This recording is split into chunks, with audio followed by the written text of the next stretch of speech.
Welcome to the Daily Fantasy 5 for Sunday, May 26th. This is episode 96. And as always, we are brought to you by www.mathradio.com, where you can pick up an online math course for as little as $9.99 for your kids ages 7 through 17 to help them get better grades in school, score higher on exams, and even get into college. Once again, that is mathradio.com. All right, today, the 5 things you need to know in fantasy sports include a lot of baseball and the NBA moving to the finals. Start in Boston with David Price. He left the game yesterday in the first inning. However, there is no injury. He was suffering flu-like symptoms. Maybe he's questionable for his next start, but at least he's not injured. On the season, he has a 3.24 ERA with a 1.08 WHIP, 47 strikeouts in 41 innings. Pretty solid results so far for David Price. Moving over to Pittsburgh, the Pirates are calling up Mitch Keller. He is a number one pitching prospect for them, 23 years old. He is supposed to make the start on Monday. He's rated as number 24 prospect in all of baseball. In AAA this year, he is 5-0 with a 3.45 ERA. So he's a player you might want to look to add for your fantasy team. Excuse me. All right. Oh, boy. Getting those sneezes out of the way early today.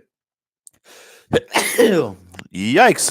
All right. You got to love the live podcast. Matt Harvey of the Anaheim Angels, or the Los Angeles Angels now, excuse me. He's been placed on the 10-day injured list with back spasms. Hopefully you were not depending on this guy, as he has been awful this year with a 7.5 ERA and a 1.52 WHIP. Yikes. Not exactly the New York Mets Matt Harvey that we knew and loved. Moving over to story number 4. The Oakland Athletics has designated Fernando Rodney, relief pitcher, for assignment. They're calling up Wei Chang Wong.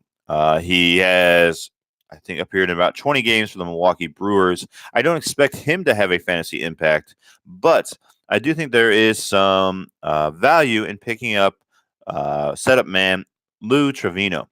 He's pitched better than their closer, Blake Trinan, and I think there might be a switch coming. And even if not, he's been getting a lot of strikeouts, great ERA, great WHIP, and a lot of holds if your league counts holds. Well, he's probably already gone if your league counts holds. But I think Lou Trevino might be a guy to target, as he could become the starter for Blake Trinan as the Athletics try to make a playoff push later on in the season.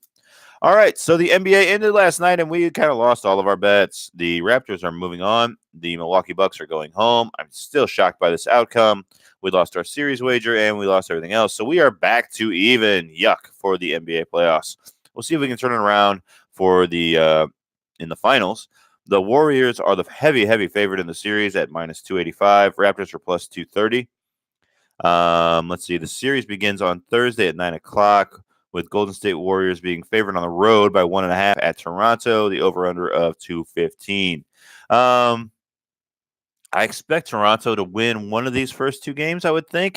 I don't think they're going to beat Golden State in both games. I don't know. Maybe there's going to be some rust in that first matchup. I'm not sure. We'll have plenty of time to talk about it later on in the week, but those are the opening lines, with the Warriors minus 285 for the series and minus 1.5 for the opening game. All right, that's it for today for the Daily Fantasy 5. We will be back tomorrow, Memorial Day, to discuss all things fantasy sports and give you the 5 things you need to know. If you're watching on YouTube, please give us a like, subscribe to the show, and tell your friends. If you are listening on the podcast, either through iTunes or Spotify, we greatly appreciate it. If you would give us a 5-star rating and a wonderful review, please visit mathradio.com to pick up an online course for as little as $9.99. And we will check back in with you tomorrow. Bye for now, everyone. We're out.